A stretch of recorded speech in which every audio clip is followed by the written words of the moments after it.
Welcome once again, everyone. Thank you all for joining this webinar. Please just give us a few more minutes for more people to join. In the next 2 to 3 minutes, we would commence. Thank you.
Okay. So good afternoon, everyone. Thank you once again for being a part of this webinar series. My name is Tolulope Adeyola Oladipupo. I'm the Programs Manager at the Foundation for Cancer Care. We're really glad to have everyone here present for this webinar. So we would be starting immediately with the program. So Amanda, please, can you just move on to the next slide? So this webinar, we're going to be discussing basically what every man needs to know about prostate cancer. So I believe everyone here, is eager to learn, one or two things about prostate cancer. What is prostate cancer? What are the risk factors? Okay, please, can you hear me? Yes, we can. I can hear you. Yes. All right. Thank you so much for the feedback. So I was saying that this webinar basically is going to be addressing the topic, what every man needs to know about prostate cancer. What is prostate cancer? What are the risk factors? What are some of the symptoms? And, what can we do, to prevent this disease or, to ensure early detection? So we're really, really looking forward to a great time. So the objectives of this webinar basically is to increase awareness amongst men and their families about the risks, symptoms, and the importance of early detection of prostate cancer, to empower men with the knowledge needed to make informed decisions about prostate cancer screening, the treatment options that are available, and some of our lifestyle choices, that either predispose us to this disease or, could prevent this disease to, a large extent, and to also encourage attendees to become advocates for prostate cancer awareness. So we hear a lot about the other forms of cancer, breast, cervical, but not so much about prostate cancer. So we want that at the end of this webinar, everyone who is in attendance will begin to talk about, prostate cancer, create awareness about it, and help more men to make informed decisions about their health as it relates to prostate cancer. So we would be starting very shortly, but before we commence, just a few housekeeping information. Please, let's keep our mics muted during the course of the session. If you have questions during the course of the webinar, before we get to the Q&A section, you can just put in the chat box. We would eventually get to it. Same if you have comments, we'll get to it during the question and answer segment. Then during the Q&A section as well, if you have any questions, you can just raise your hands and, we will call on you to ask your questions. So without much ado, we will commence. We have the chairman of the board of the Foundation for Cancer Care and also the CEO of Lakeshore Cancer Center, who is here present. He will just give us a brief introduction about these two organizations. So, Prof. Chumi, good afternoon, sir. Over to you. Good afternoon. Thank you very much, everybody, for attending. We're very grateful that all of you can be with us today.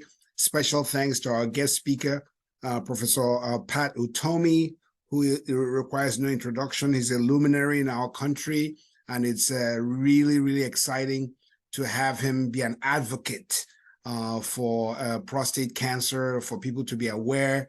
It's really wonderful when people like him can stand up and really help the cause of controlling this disease. Thank you also to Dr. Jimo, who is an excellent clinical and radiation oncologist who will be speaking to us today. The Foundation for Cancer Care was born in 2008, and the idea was to really promote cancer control in the West African sub-region, with Nigeria being the biggest country that is in our sub-region. It was very important to start at home. Charity begins at home, as we know. We really focused on education, making people more aware of the disease, what is behind it. We fostered collaborations between various centers, conducted workshops, webinars. This is the same tradition that we're extending today.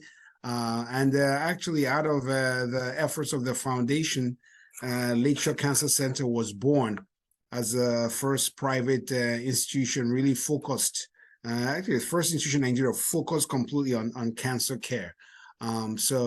Lakeshore Cancer Care, the mission is to promote compassionate cancer education, treatment, and prevention. Prevention is very, very important. As we all know, we commonly say in our culture that prevention is better than cure. That's very true. So we're going to hear a lot about prostate cancer today. But one thing I wanted to emphasize is that, a third of all cancers can be prevented, a third can be cured, And the third can be controlled with good quality of life. So cancer is not a death sentence. It requires teamwork. It requires collaboration between all segments of our society, both medical and non-medical, the government, private business, NGOs, private citizens. We all need to be in this battle together. So I'm very grateful for Tolu and Amanda and the entire team at the foundation that have organized this webinar. And I look forward to a very fruitful interaction between all those who are going to be speaking to us today. So welcome, and I look forward to the webinar. Thank you. All right, thank you so much, Prof. Chumi, for that amazing introduction. Okay, without wasting so much of our time, we'll go into the webinar straight up. Before we introduce our guest speakers, we would like to, give a brief about prostate cancer in general. Why are we talking about it? Why are we making so much noise about prostate cancer today? So, first of all, when looking at statistics globally and down to Nigeria and sub-Saharan Africa, prostate cancer is the most common cancer amongst men globally. And with the incidence, you see that there are about 77,000 plus cases of prostate cancer in sub-Saharan Africa. And when you narrow it down to Nigeria, prostate cancer is the leading cause of death when it comes to cancers amongst men in Nigeria. So today, our major aim, as Tolu rightly mentioned earlier, is to equip men and their families with knowledge and skills and resources to, boost their knowledge on how to, go about prostate cancer from screening, inform them about how to prevent it, and also the risk factors relating to prostate cancer. So right now, we'll go straight into introducing our guest speaker and the speaker for the day. And I will first of all start with the speaker, who is our very own Dr. Jimoh. Dr. Jimoh Mutiu was born in Nigeria, and he received his medical degree from Olabisi Onabanjo University in Ogun State. He joined the University College of Ibadan in 2008 for his postgraduate training, and he has also completed his residency fellowship training in radiation clinical oncology. He's also a member of the American Society of Clinical Oncology. He is affiliated also with the Clinical Radiation Oncology Board in West Africa. He has special interest in treatment of head and neck, breast, gastrointestinal, and gynecological oncologies. So much big words there. And currently, he practices as a consultant at Lakeshore Cancer Center. It's amazing to have Dr. Jimoh with us today, and we hope to learn so much from Dr. Jimoh during his session. So moving on to our guest speaker, it is such a big privilege to have Professor Pat Utomi with us today. Professor Patrick Utomi is a Nigerian professor of political economy and management.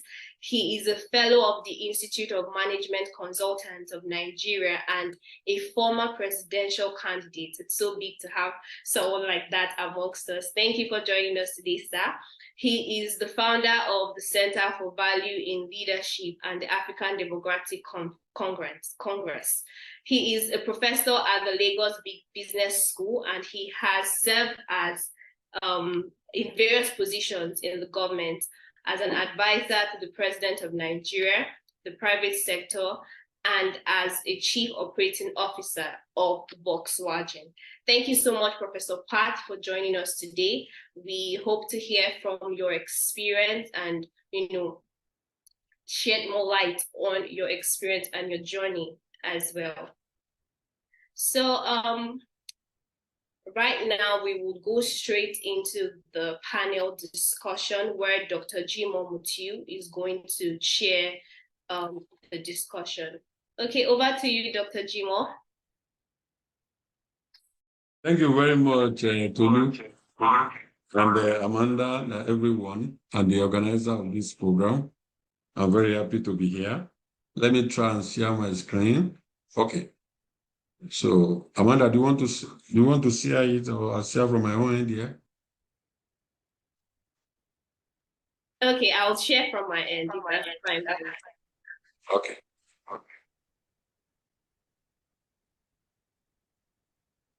Yeah. Good evening, everyone. Well, I want to thank the organizer once again for this opportunity to come and talk here about prostate cancer, because people have not been talking about prostate cancer like we talk about breast cancer, right? And then this is an opportunity now for our men, our people out there to know, because it's very important, because prostate cancer still remains a source of public health concern worldwide, and is the second commonest occurring cancer in men worldwide. Although in this part of the world, what we see is that most of the cases they come late, and the diseases are very aggressive, right? So, and then there's a low level of screening among our people here. And that is why it's very important for us to talk about it. Next slide. So we can see, yeah, great. Yeah. So overall, it is most frequently diagnosed cancer in men in over more than 112 or 185 of the countries all over the world. And they also estimated that 1.4 million new cases were diagnosed and about 305,000 deaths. But in Nigeria, according to the Global 2020, about 15,306 new cases were seen. And then it's the second leading cause of mortality in both sexes in Nigeria here. The peak incidence that we see is between the age of 65 to 74 years. So it is very important to know this so that we're able to know, to be serious about handling the case. Well, what are the risk factors? What are the causes or the things that lead to prostate cancer? So number one is the increasing age. Right. As age increases, these men are prone to develop prostate cancer, especially above 60 years. That's why they recommend to start screening early as 40, right, according to the guideline. So that's number one risk factor. And then number two is the ethnicity, more in African Americans, right? And the family history, which is very, very, very important. An individual is prone to have twofold of having prostate cancer if there's one person in the family that has prostate cancer. And then an individual is prone to have five-fold increase in the risk if two people are affected in the whole family. And so also 11-fold if 3 people are affected in the whole family. So it's very key for us to look at our family members. Some people, we have some patients, whether they have family history or not, they will say there's nobody in their family that has a prostate cancer. So those are the things. It's very important to know our family very well, both mother side and father side, to see if there's anybody so that we can know our risk. Then the family history of other cancers, apart from prostate cancer, so people that have family history of other cancers like breast cancer, pancreatic cancer, colorectal cancer, or melanoma, they are also prone to this disease than male. So, and the genetics susceptibility to which is also a factor here. Next slide. So another factors that, like I mentioned, non-modifiable risk factor the other time that you cannot, there's nothing you can do about that. But this one, a modifiable risk factor that you can, at least, if someone can comply with it, can reduce the risk. Like Prof said in the beginning of this webinar, that about 30% of cancer can be prevented. And the one that we cannot prevent, early diagnosis is the key. So these modifiable risk factors can also reduce the establishment of this disease. For example, diet. We encourage people to take more fruit, vegetables all the time. The reason is because it's also they are also help in preventing all these diseases, because they reduce the risk of having these diseases. having smoking, there's no reason for African to smoke or take alcohol. I don't know. So because it's also a risk factor to develop this disease. Then hormonal imbalance or influence in the body can also be a risk. Other factors that can also contribute to development of this disease is use of NSAIDs and the infection of chronic inflammation. If there's an infection of chronic inflammation that's not treated, it can also be a risk factor to develop this disease. And 5-alpha reductase inhibitors drugs can also be a risk. So people on these drugs, they need to be conversant to know and tell their doctors, because they need to watch out that this thing is one of the risk factors of this disease. Next slide. Well, I won't bore us about this, but it's just for us to know how it looks like. Next slide. The structure of the prostate gland when they bring it out. The one on my left side is the gross appearance of the prostate when it is out of the body, while the one on my right side is the microscopic appearance when they look at it after staining. Next slide.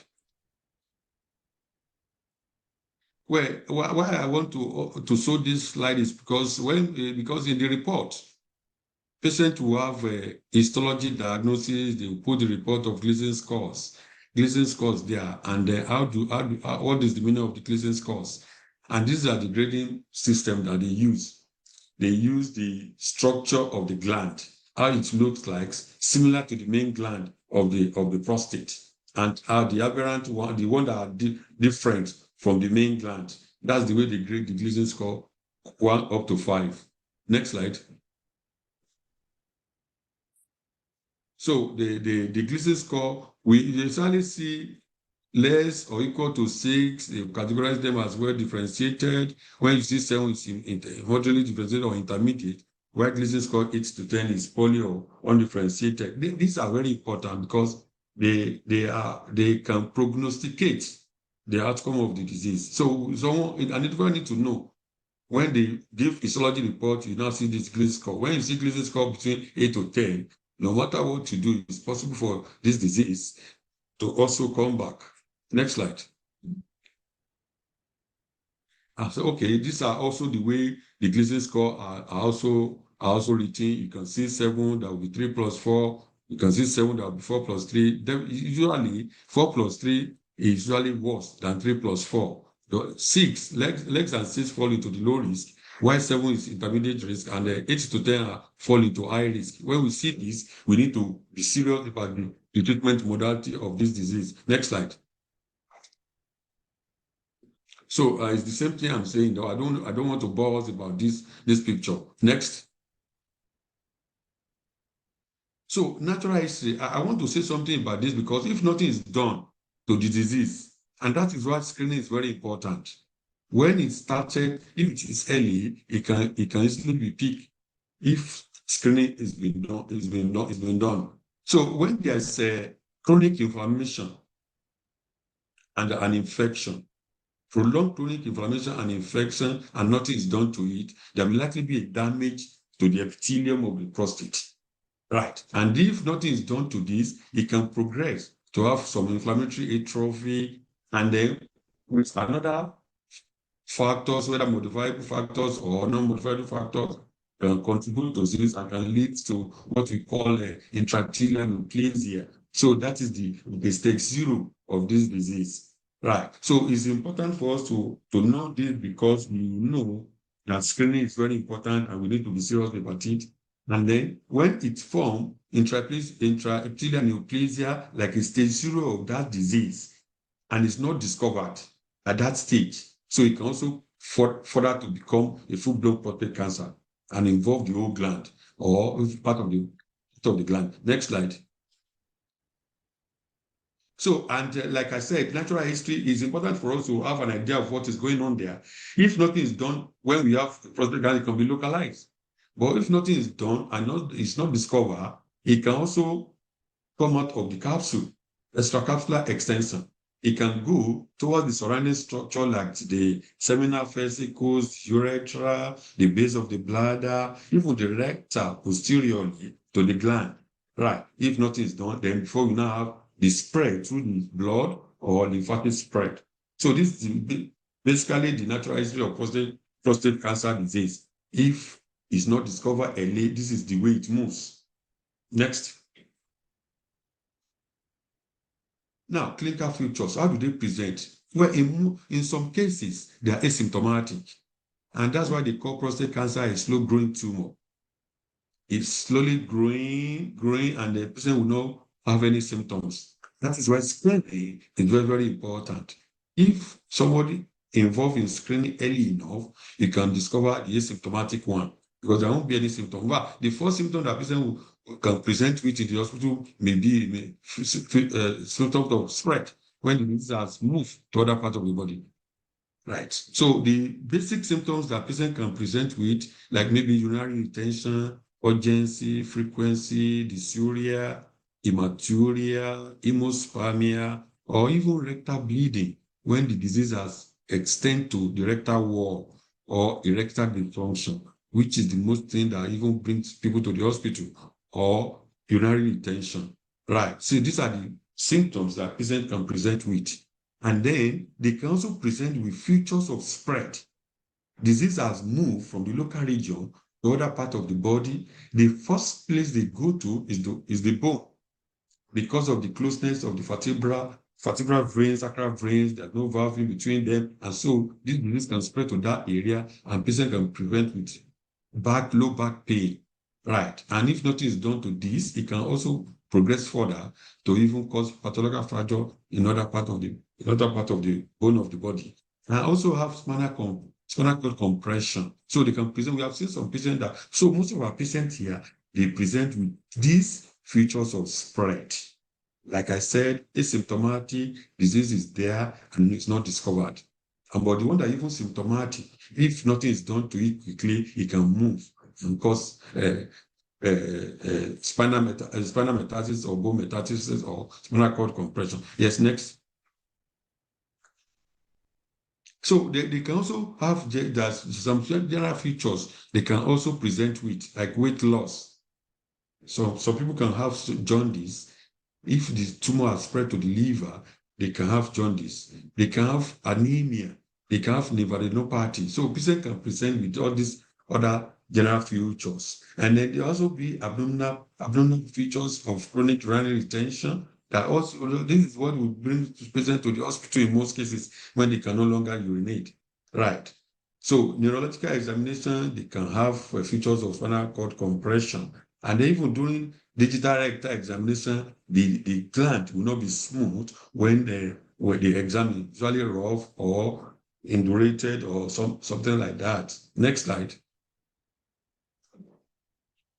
Then what are the features, other things that can mimic the features of prostate cancer that will behave like prostate cancer? These are like when there's a prostatitis or TB of the prostate, or prostatic abscess, or benign nodular hyperplasia. All these are the ones that can mimic the features of prostate cancer. But at the same time, they can also be a risk factor to develop prostate cancer if nothing is done to it. Right. Next. And then, how do we confirm?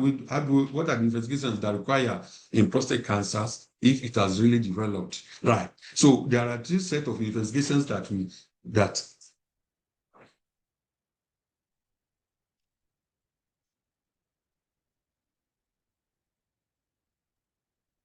Hello, sorry.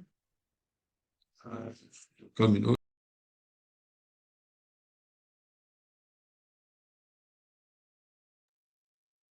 Okay, apologies for the break. Dr. Jimo. Okay, sorry. Like I was saying about the how do they present? I mentioned. Can you hear me now? Hello, can you hear me? Yes, we can. Hello?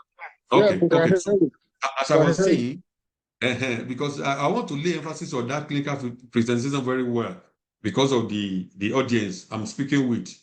Like I said, that the prostate cancer disease can be asymptomatic, that there won't be any symptom. Patient may not have symptom and the disease is there. But if at all they will present with symptoms, what are the likely symptoms that a patient can present with? They can have a low back pain. patient can present with urinary retention, inability to urinate. There may be a blood in the urine. There may be urgency, frequency. Frequency means when the patient is urinating more frequently. Or there may be urgency before patient get to where he can urinate, the urine will start coming. So these are the way patient can present, or there may be blood in the urine, like I said, or sperm in the urine. Right. So these are the way, or if the disease have moved from the region of the prostate gland, and then it can cause low back pain if it has moved to the bone. They can have inability to walk again if the affected spine has progressed. Right? They can have eyes if the tumor has spread, move to the liver. They can also present with features of maybe lung metastasis, maybe cough, chest pain, and difficulty with breathing. Or some people may even have vomiting, convulsion, and all that if the tumor has moved to the brain. Right. So these are the way patients with prostate cancer can present. So we need to take it very, very serious because of the first one I said about asymptomatic of the disease. Right. So, and then when the disease has already developed, how do we investigate them?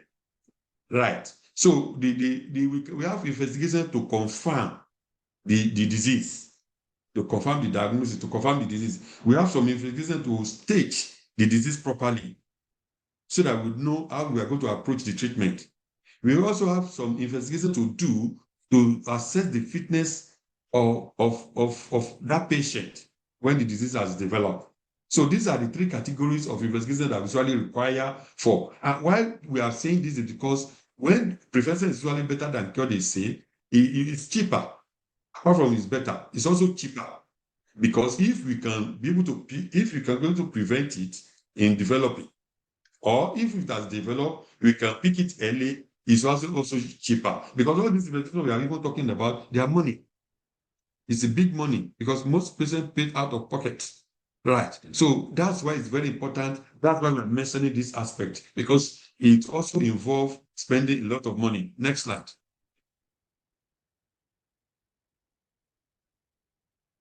So, like I said, these are the investigations we do.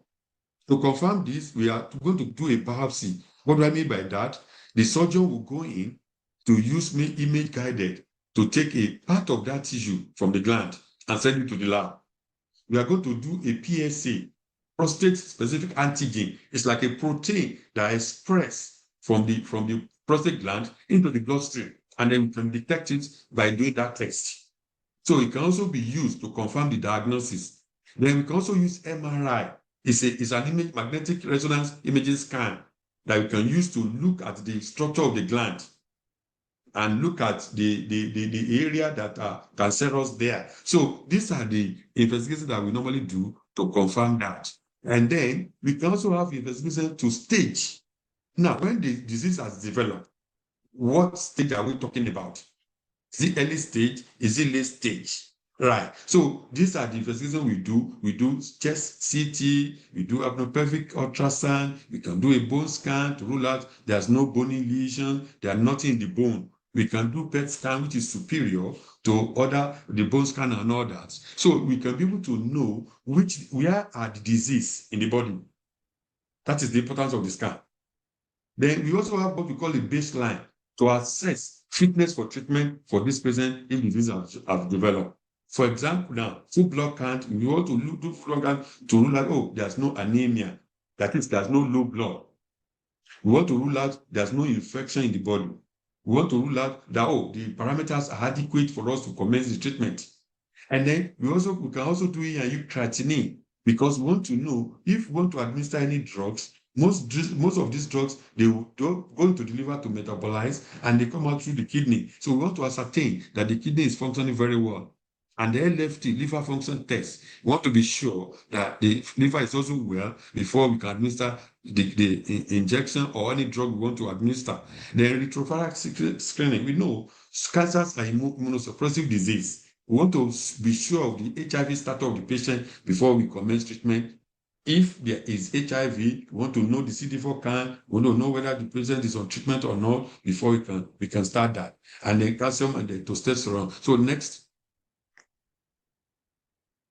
I won't bore the audience about all the staging, but early stage is usually better than late stage. But what we see in this environment are always, in most cases, late stage. So we are making noise so that people can come out and people can even go for screening. People that have developed it, they can come to the hospital in time. Next slide. Next, these are still the staging. Next. Okay, yeah, I want to lay emphasis on this area because when we do a test, the histology test, they will state there the Gleason score. We also do the PSA, and now we categorize prostate disease into three major risk factors. We have what we call low risk, we have what we call intermediate, we have what we call high risk. Now, when we say the disease is low risk, which means we are going to use three parameters: the PSA, the Gleason score, and the tumor size. Right. So the tumor size of like T1, that small tumor volume, with PSA of less than 10 and the Gleason score of less than or equal to 6, this is a low risk. And now, the outcome of low risk is usually better than the one that is high risk. That's why I'm not laying emphasis on this slide, so that we know when we see our result and whatever we see there, if it belongs to the low risk or intermediate risk or high risk. If it is high risk, we don't need to wait. We need to move fast. So intermediate is in between. The Gleason score will be 7, and then the PSA will be between 10 to 20 nanogram per mil. And the tumor size is more than that of the T1 and T2. Then the high risk is 8 to 10 of Gleason score, and the PSA is usually greater than 20. In most cases, the PSA that we see is usually greater than 20. Few PSA of patients that present with prostate cancer are less than 20. When you see PSA above 20 and Gleason score between 8 to 10 is already a high risk. We don't need to wait. We need to move fast. Next slide. So it's still buttress what I said in the last slide about the low risk. What are the categories? What are the parameters that make it a low risk? What are the parameters that make it intermediate risk or high risk? Because the treatment is not the same. Right. So that's why once we know, we categorize that patient into different risks, we will know what to do. We need to make treatment done quickly. Next slide. Yes, how do we manage? How do we manage prostate cancer? It is a multidisciplinary. Not only one doctor can manage prostate cancer. It will involve different specialty of doctors. A surgeon will be involved. Radiation oncologists will be there. Clinical oncologists will be there. Pathologists also involved. Even radiology involved. So it's a multidisciplinary. Different, in fact, even palliative care expert, psycho-oncologists will also be involved. Even nurse will be involved in the management of this disease. And then these are the modality of treatment that can be given to a patient. Watchful waiting. For example, now I mentioned categories when we have low risk, intermediate risk, or high risk. When we are dealing with maybe a patient of like 75 years or 80 years with low risk, this is where watchful waiting can come in, right? Because we look at the age and the life expectancy of that patient and the risk category of that patient before we can do watchful waiting, or even less than that age, active surveillance. So these are the modalities, but most of our patients that present to us, we don't really even do watchful waiting or active surveillance for them. They go into the main treatment like prostatectomy. If the disease comes early, prostatectomy can be done for the patient, that is removal of that prostate gland, right? And or radiotherapy can be done for the patient, radiotherapy in form of external beam radiotherapy or brachytherapy, long distance treatment or short distance treatment, or we use hormonal therapy or chemotherapy or targeted therapy or palliative care. So these are the modalities of treatment that we offer our patients. Right. And so it also depends on some factors like facilities available in that environment, the personnel, and even the choice of the patient. Well, like I said, it's usually better to prevent this to develop than to even have it, because it's also very expensive, and it's also a burden to the patient and to even the caregivers. Next slide. I will pause about this guideline because this is the guideline I will follow. Next slide. Next. So I'll get to the screening. Next slide. Next. Okay, let's wait here. So the prognosis, like I said, the what determines the outcome of this disease when it has developed. We mentioned the issue of Gleason score. We mentioned the issue of the tumor size.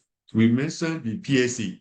I mentioned the risk category of low risk. If this Gleason score is less than equal to 6, or the PSA is less than equal to 10, and the tumor is a small volume of T1, we are talking about low risk. So these are the ones that predict the outcome of the disease. But when you are seeing a Gleason score of between 8 to 10, you are seeing the PSA of greater than 20. Definitely, we are dealing with high risk here. Right, so these are the things. Or when you look at the histology type, or you look at MRI, when there's involvement of the surrounding structures or neurovascular infection, so this one will connote a poor prognosis. Next slide.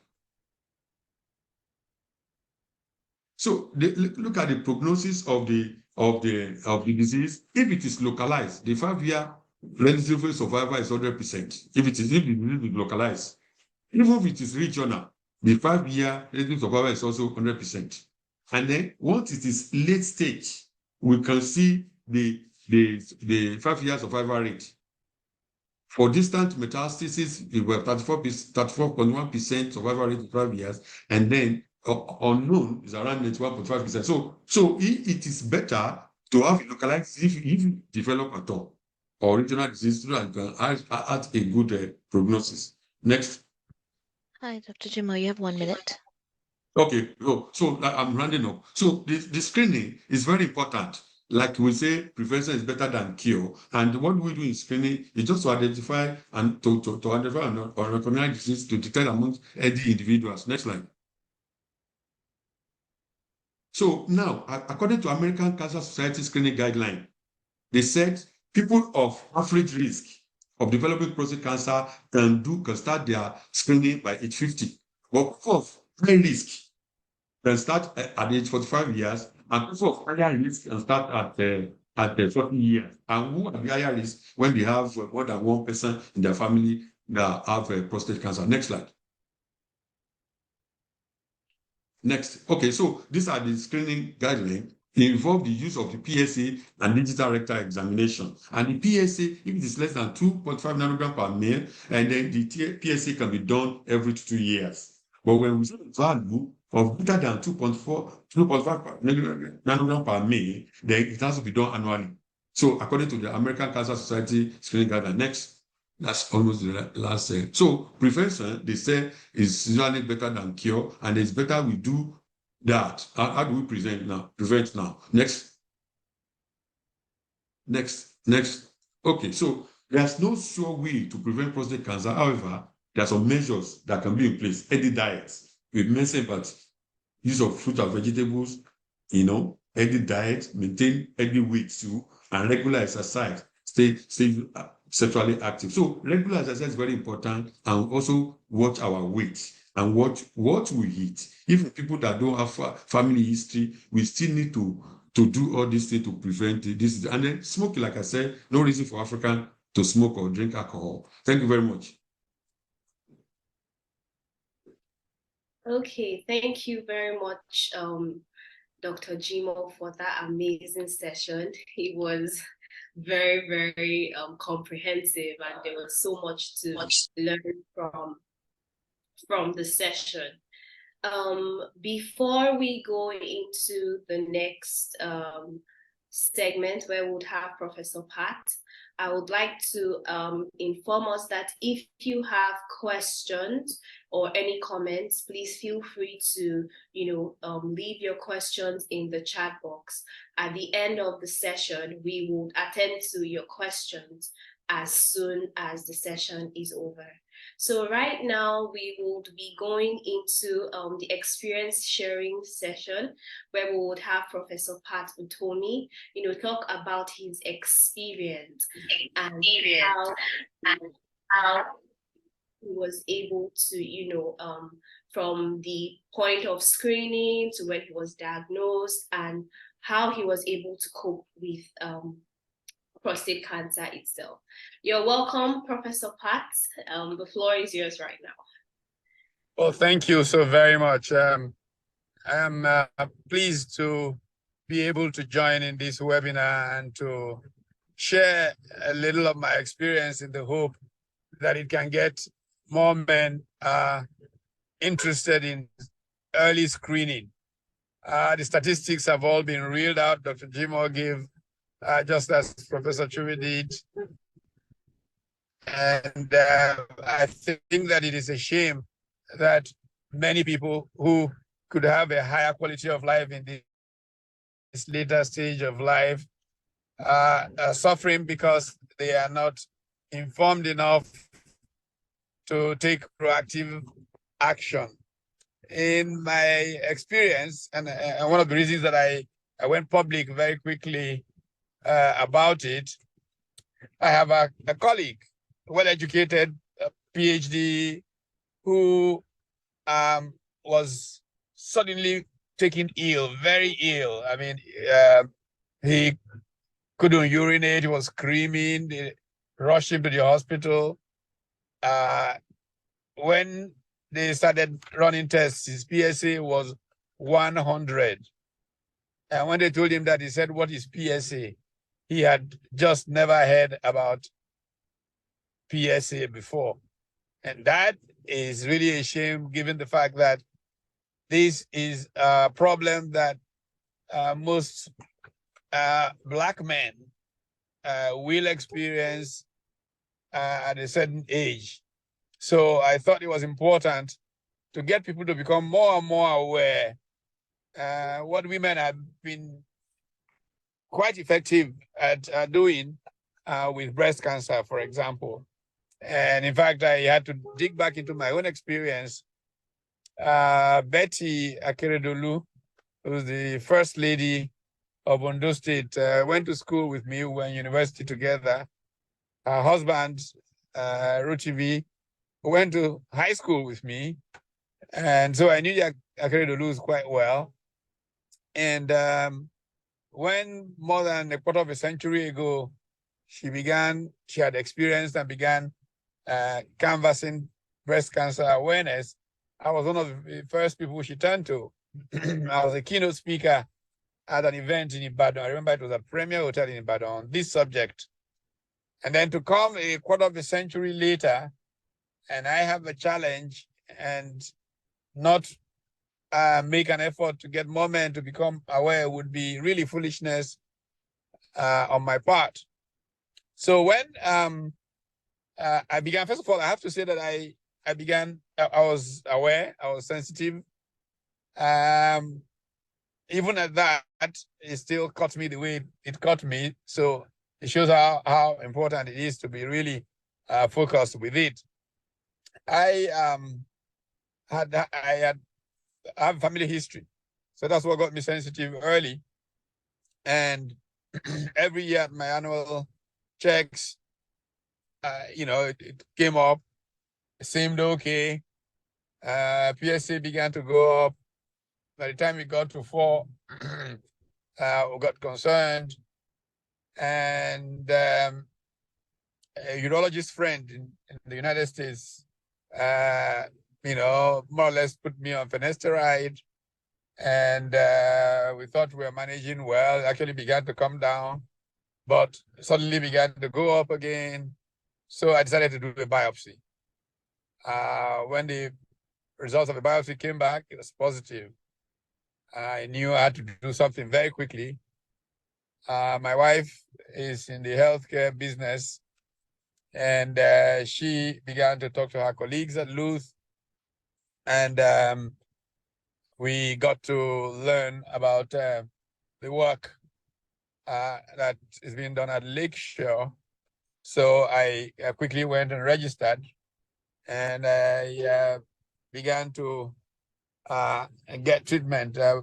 But by the way, immediately after the biopsy, the virologist who was involved immediately put me on Lupron injections. So we were dealing with that hormone intervention. And when I then journeyed back to the United States, I went through what I called a round of education. I call it a round of education because, as Dr. Jumo said, there's so many different specialists who collaborate in this field. And for like 2 weeks, all we're doing is seeing one different doctor every other day, and he will give their perspective, give options, give the, you know, is it surgery? Is it radiation? Is it this? Is it that? So nearly 2 weeks was invested in seeing one internal medicine to oncologist to, at the time I was beginning to say, look, okay, I'm not trying to go to medical school here. Anyway, we made some choice for radiation. And I had surgery with lesions around, you know. So all of those things were considered. And I went through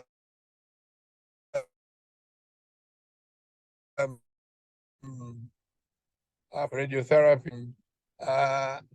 You know, it was a challenge, but I knew it was important to deal with that, not to have a more challenging later years. I'm still obviously in process. I'm still on Lupron injections. I'm still going back for tests. But it's very important, the point that was made about whether there are symptoms, because nothing like any symptom. It was strange to discuss the subject after the positive diagnosis came back after the biopsy, because I was not sick. I mean, I was still completely like I would ordinarily be. And so talking about being ill was sort of like awkward. But we then proceeded to get the treatment. Actually, the strange thing is, when I began to go through the radiation treatment, was when I began to feel, well, should I say ill, majorly, of course, probably from the radiation,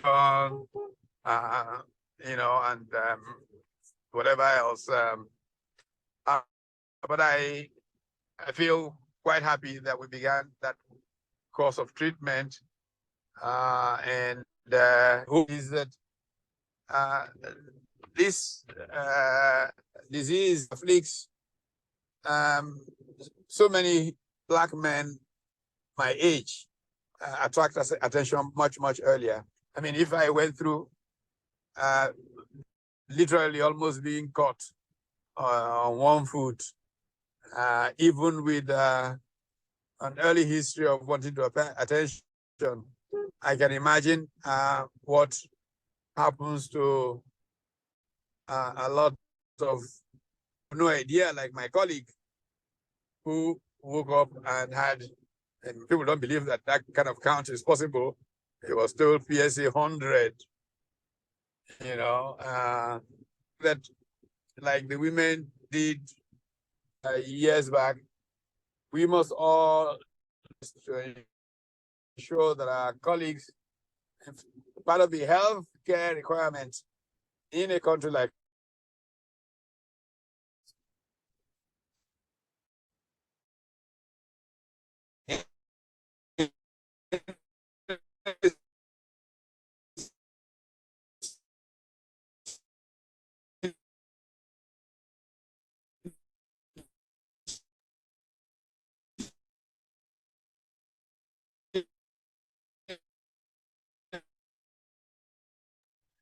Hello, like Prof. Lagos, where it's right? And I think that we should all do this both for the and for ourselves as individuals. I don't know if that is enough as a Hello, Prof. At some point the network went off, so we couldn't hear you well. big statement of my experience. Volunteer plenty of time to help other men become aware and begin to act early regarding this disease. Thank you also very much. Thank you so much, Prof, for sharing your experience with us. And one thing I reached on when you were talking was the role of awareness and screening. As you mentioned earlier, your friend had no idea about what it was, and it shows the importance of what we're doing today of advocacy, of knowledge sharing about such kinds of cancers and cases as well. Prof, before you go, we have a few questions to, ask regarding your diagnosis. So first of all, we'd like to know, how was the support from your family and friends when it came to like coping with the diagnosis? Because you mentioned support from your wife. How was the journey? Were you able to get the ample support you needed? And if you could just shed more light on that. Yes, indeed. I mean, from family, it was total 100% sacrificial support. Like I said, my wife was the one who did the looking around for the best place to go to, and that led her up to the Lakeshore contact. And even when I went to the United States, in fact, the hospital where I was in radiation treatment, I think they will forever remember my family, because there was a time my wife and two of my children came with me every day. My wife is the head of the department at Luth, but had to extend her time out to be with me through some of the period in the United States. And so that was great. But the other thing that I think is important is to dispel this funny notion that cancer is a death sentence. When there were people who debated by going public, you should never say such a thing. Why should you tell people that you have a condition of that nature? The people who when they see you say, this my friend has died already. They come at you like, we're felicitating with this once alive man that is now dead, and I had to develop all kinds of jokes around it. One joke is, look, I'm just dealing with a plumbing problem in my system. And if you have a house that is 14, 15 years old, you got to deal with plumbers because you're going to have plumbing problems. And then, for those who then bend like I've died, I said, look, if you think I'm going to die in a big hurry, think about this. The street I live on in Lagos, I have two neighbors. At that time, he had not died. He just died. Just a couple of meters from my house is Mr. Kintola Williams' home. And I said, look, I have a 403, as he was then, years old man living around my corner on the same street further down. There is another man who, I think this month he turns 100, Chief Chris Ogubanjo. I said, look, our street does not have people who die quickly, so don't worry about it. I'm not going to die in a big hurry. So I just had to make a joke to make people relax, because there's this tendency to think that, cancer, you're a dead man walking. As Professor Chui said, cure it if you get it early so high that I don't think people should feel that way or even hide it. It's just like malaria, having any other disease or ailment. All right. All right. Thank you so much, Prof, for that.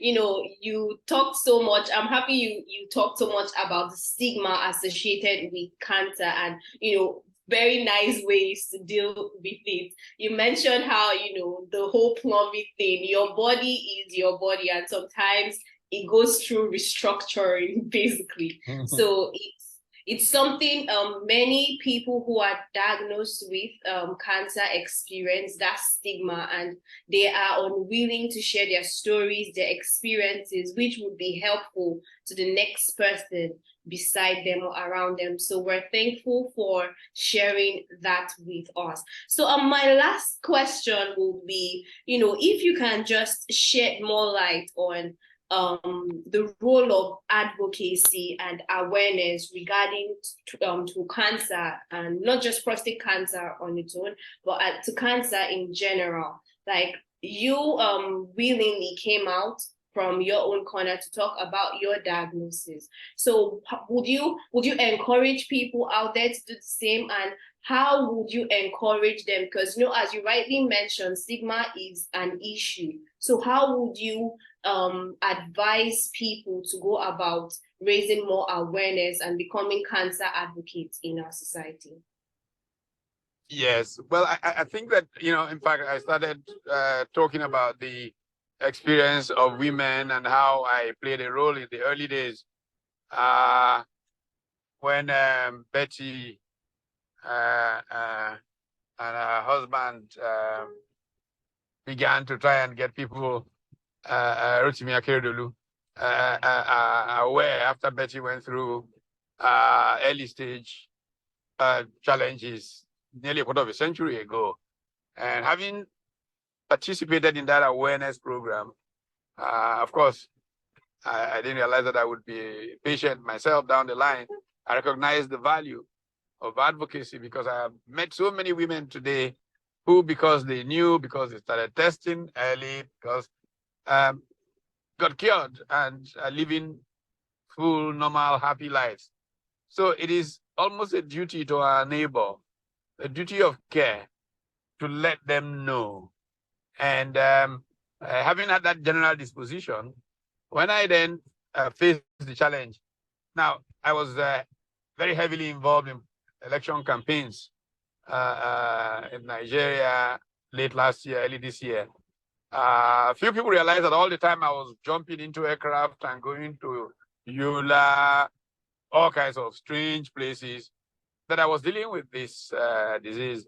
So the fact that you have it doesn't mean that you're not going to be able to function normally if you do the right things. And you should be able to take advantage of where you are in touch with people to let them know that they can live a full, happy, and healthy life. You do them a great disservice if you are in a position to and you don't. So I made the choice to help people. I mean, it's almost like going back to the early days of HIV/AIDS. And the more people became aware, the more people realized that by shaking the hands of somebody who had HIV/AIDS, you would not catch it, and all of that. It was easier to get the disease under control.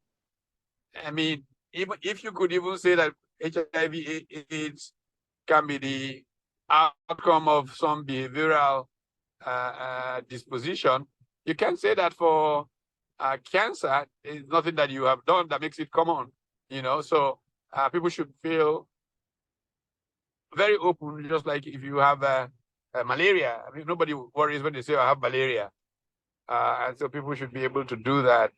And like I say, more importantly, feel a duty to your neighbor, a duty of care, to let them know, so that they don't go through either what you are going through if you are in a very challenging situation, so that they can manage things early and not suffer through the burden that the disease can bring upon you as an individual and the health budget of the country, ultimately.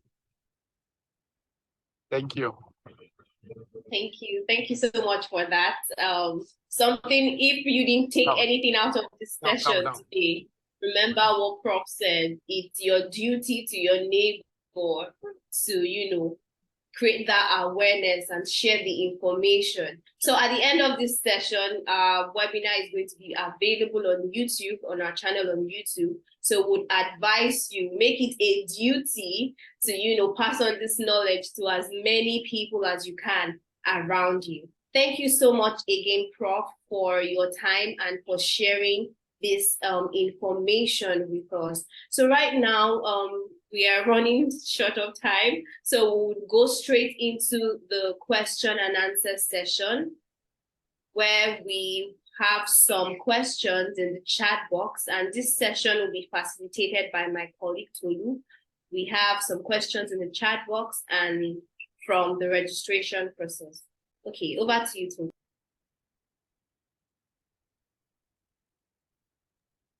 Thank you very much, Prof, for taking the time to share your story. And I believe we really learned so much. Thank you, Dr. Jimo, for the insightful presentation. So we have a couple of questions. We have some in the chat box, and we also collected questions during the course of registering for the webinar. So we will just take some of these questions. I'm sure that we would have more engagement from that, and we'll be learning a lot as well from the questions.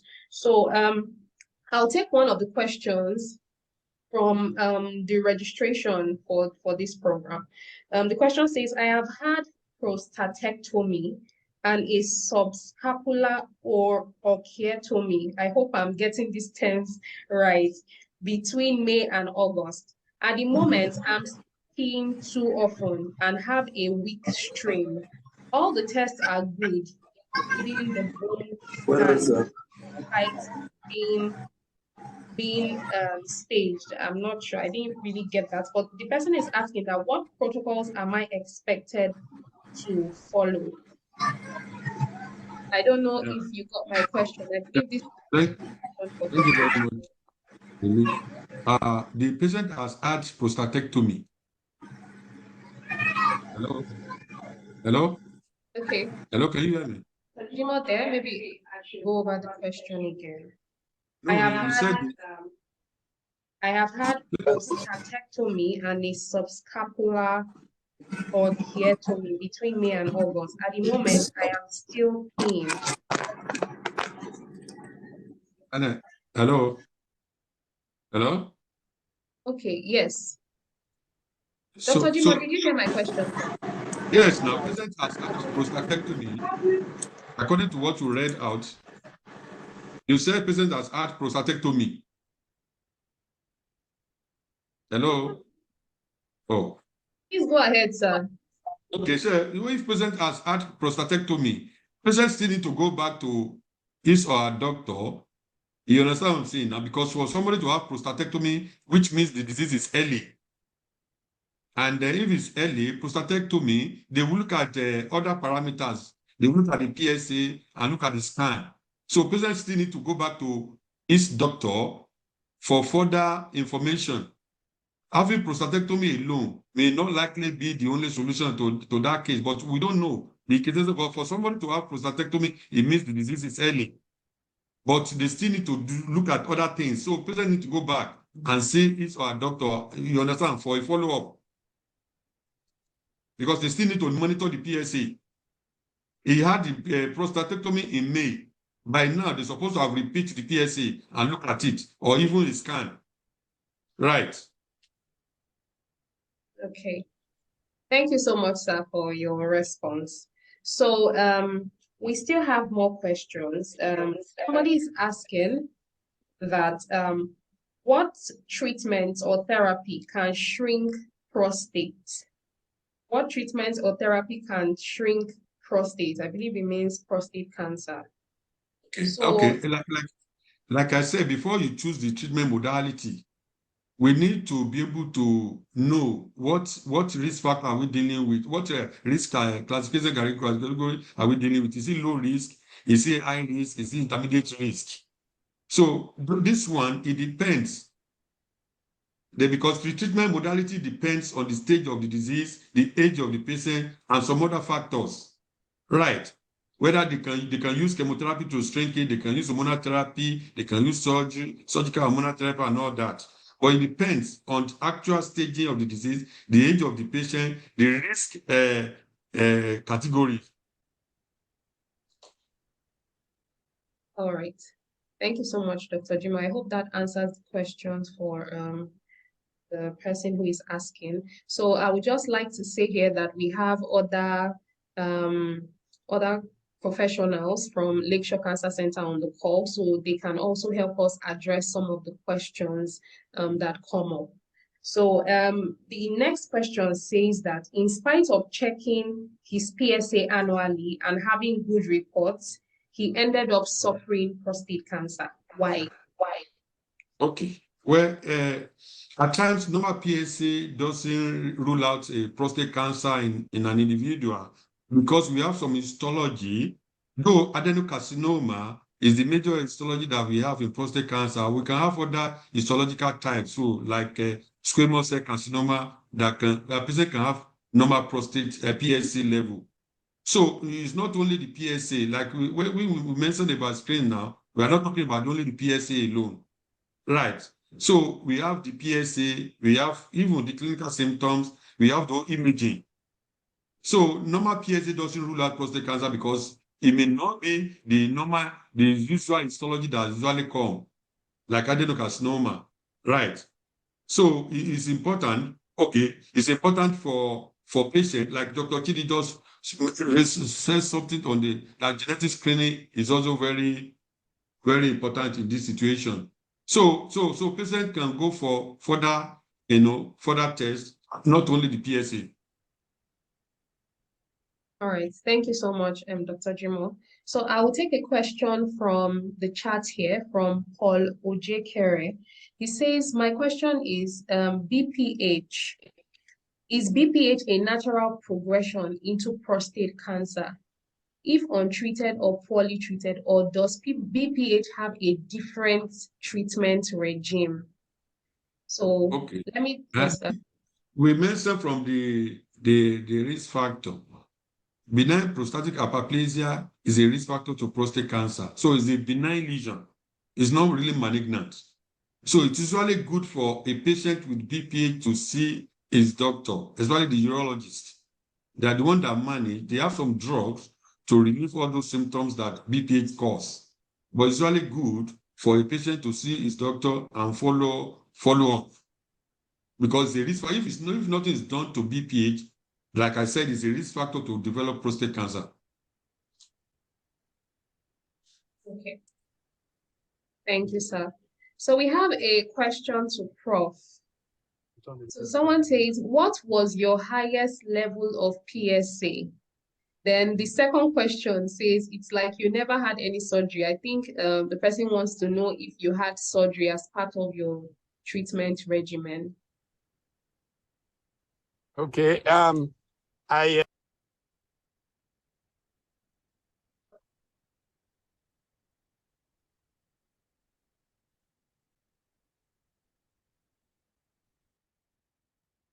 You're muted, sir.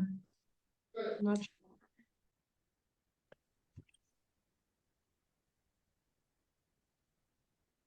Okay. Yes, You can please hear go me ahead, now, sir. right?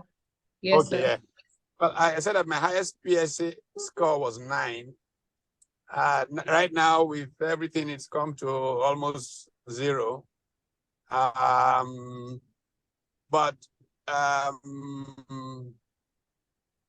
the part of the reason that I didn't have surgery, as I tried to explain, was I was given a basket of options. And surgery was the quickest, easiest, so to speak, in, out, and gone.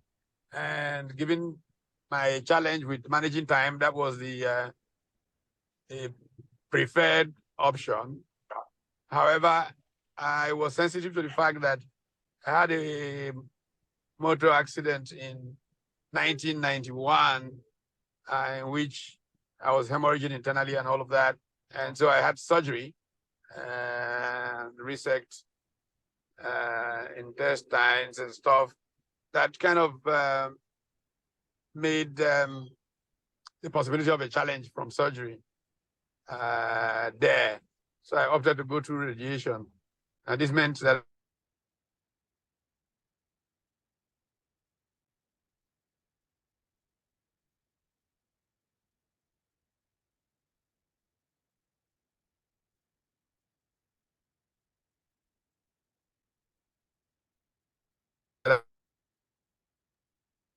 I had, yeah, surgery was not in my regimen. Okay. All right. Thank you so much, sir, for your response. So we have another question which says, does being diagnosed with prostate cancer prohibit sexual intercourse for married couples? No, I don't think so. If patient is undergoing treatment and it's fine, once patient is fit and stable, performance status is okay, I don't think so. All right. Thank you so much, sir. And I think I would also come up with, a question about, because during your presentation, you mentioned that one of the ways to reduce risk for prostate cancer is to engage in sexual intercourse. So we would just like to get more clarification on that. I know that a lot of people will have that question. Where is it over the years? There has been growing evidence of a link between ejaculation and lower chances of having prostate cancer. Do you understand? Oh, and there are some studies ongoing still on that, and some scientists still believe that, it's not related. Some group of people believe they have done some studies in some part of the world and say it's related. Even stay actively, we don't lose anything if somebody stays sexually active. So some people still stay on that path. Right. So it's really controversial, I know, but there's really no real proof on that. But some school of thought still believe that, there's a link. The more you ejaculate is the more the chances of having prostate cancer reduce. So that's why we just mentioned that. All right. Thank you for addressing that, sir. So we have another question saying, is genetic screening available at Lakeshore Center?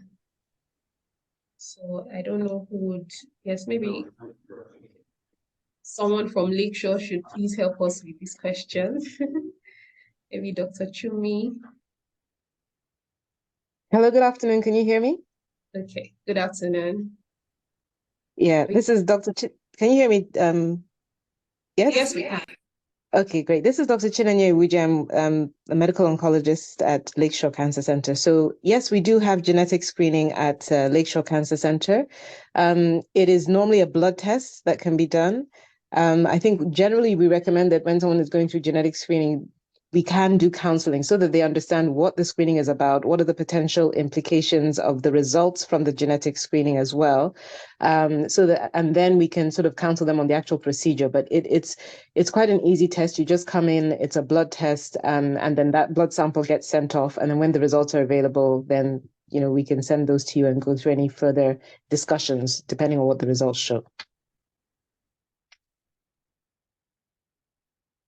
Thank you very much, Dr. Chinenye. So yes, genetic screening is available at Lakeshore Cancer Center.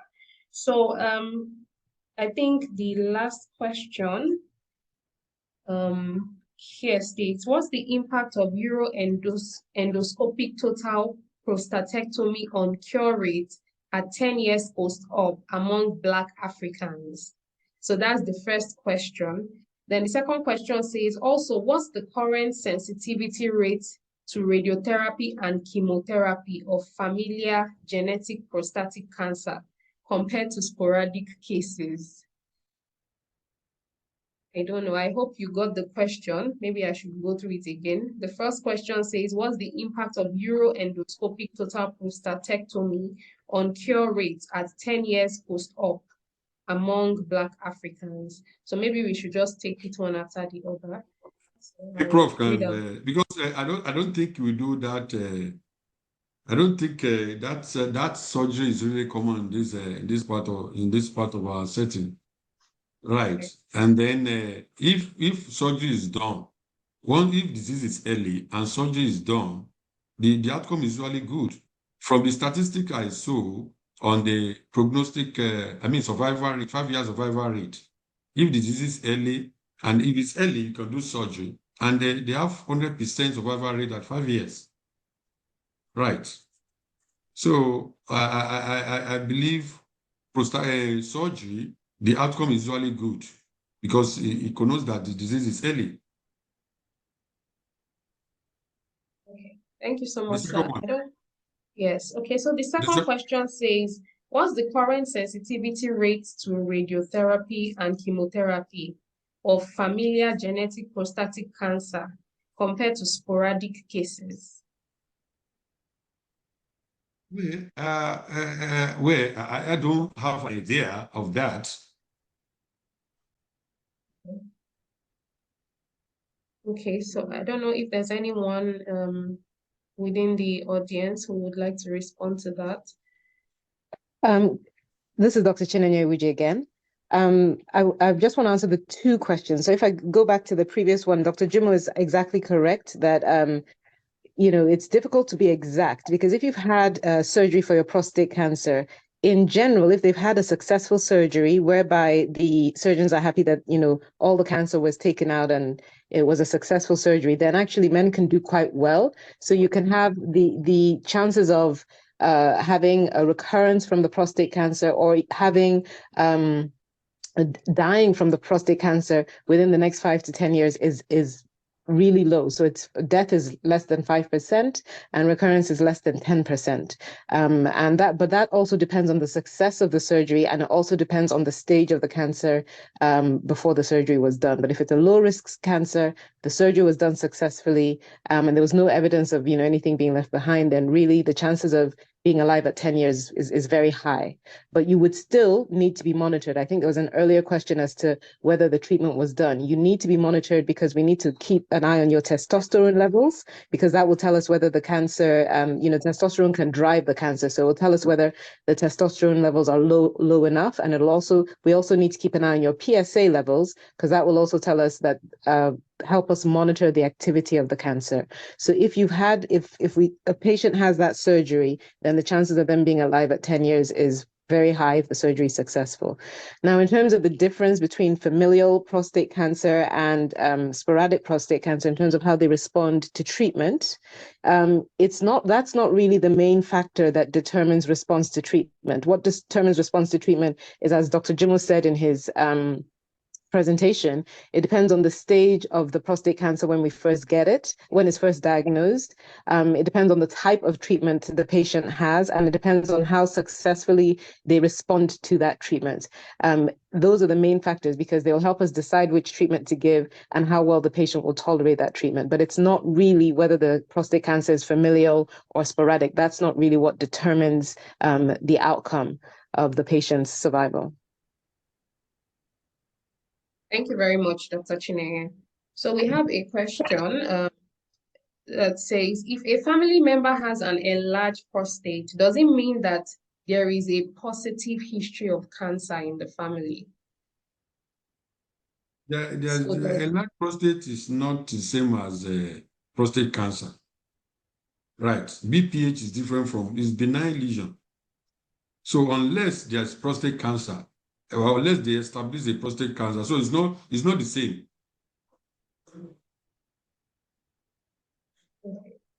Thank you, sir.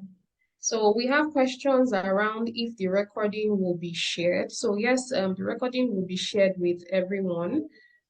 And also, you can actually follow us on social media, because someone is asking if there's a WhatsApp group.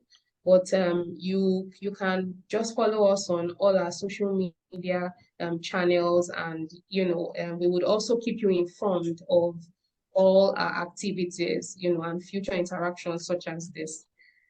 Okay, so I don't know. Do we have any other question? Give me a moment. I hear we have one more question. Yes.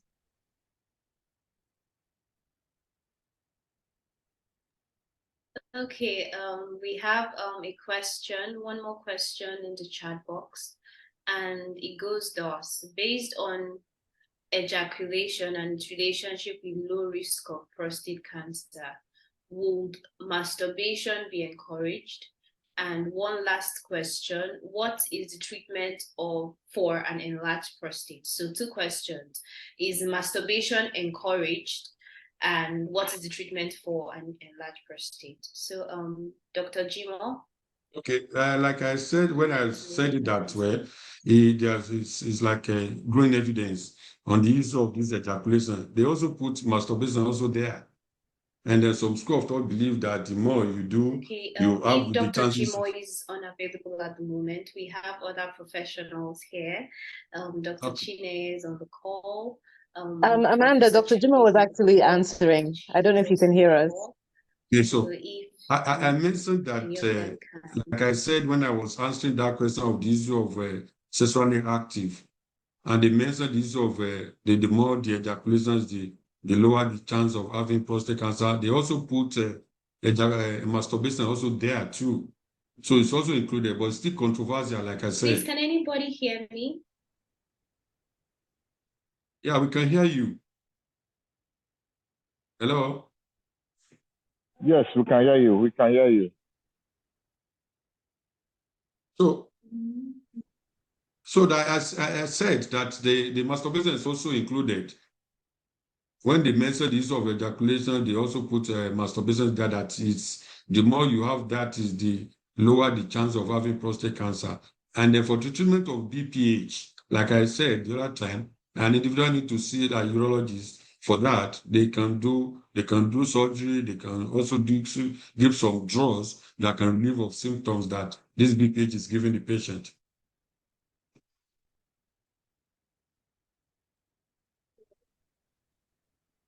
Okay. Thank you, Doctor. Thank you so much, Dr. Jimo. So we have one additional question. So this person says that this question is unrelated to prostate cancer, but I don't know if we can help this person. Person says, I had surgery for stomach cancer and have been having reflux ever since. Should I be worried? When someone is treated for some ailment or the other, you need to go to the hospital for a follow-up. Right. If something is happening to the body that is not really supposed to be, an individual will present at the hospital for that complaint. So the patient should be worried and go to the hospital. Thank you very much, sir. So it's important that you just go back to your doctor because, I mean, we don't have... Okay. Go ahead, sir. So patient needs to just go back to the hospital and complain, and then they can also evaluate to know what really is the cause. It's not usual part of the body.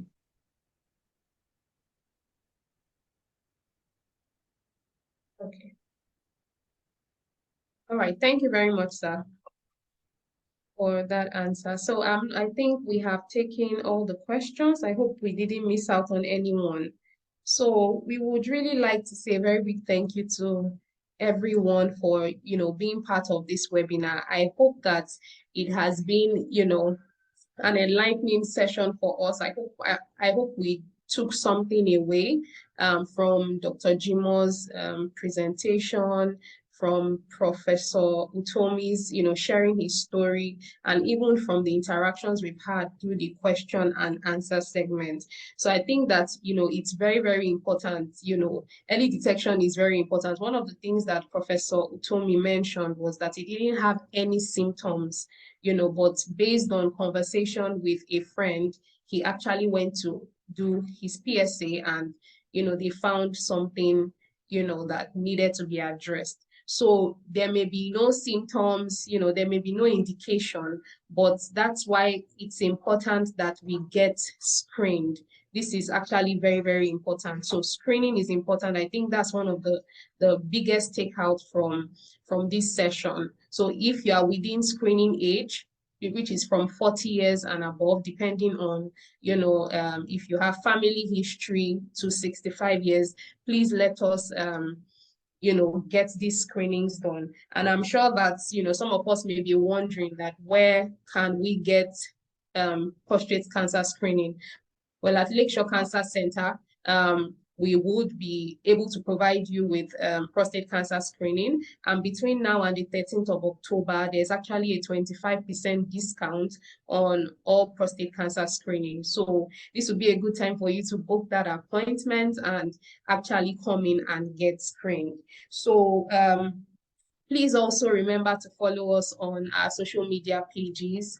There's a lot of information, education, and awareness, that goes on there. You can follow us at Foundation for Cancer Care. You can also follow our partner organization, Lakeshore Cancer Center. You can also follow them on Instagram. You will get, information as much as you need when it comes to anything cancer related. So we would like to thank our panelists once again. Thank you so much, Dr. Jimoh, for your time. We really appreciate you. Every time we call on you, you're always ready. Thank you so much. We also want to thank Professor Utomi for taking the time to come and share with us. I mean, you coming out to share as someone who has such large influence in this country, we definitely make a difference amongst the men and even the women that have heard you speak. So we are really, really grateful for your time.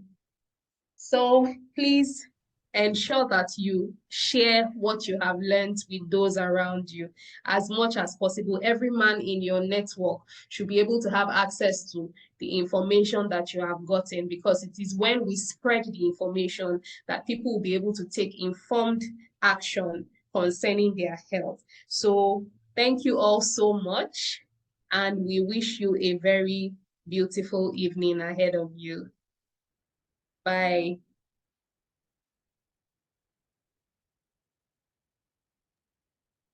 Bye. Bye. Thank you. Bye. Thank you. Thank you. Bye. Bye.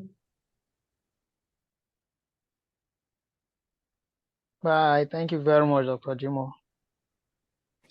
Thank you. Bye, everyone. Learned so much today. Thank you. Thank you, Dr. Jimoh. Thank you, Prof. Thank you. Thank you. Thank you, everyone.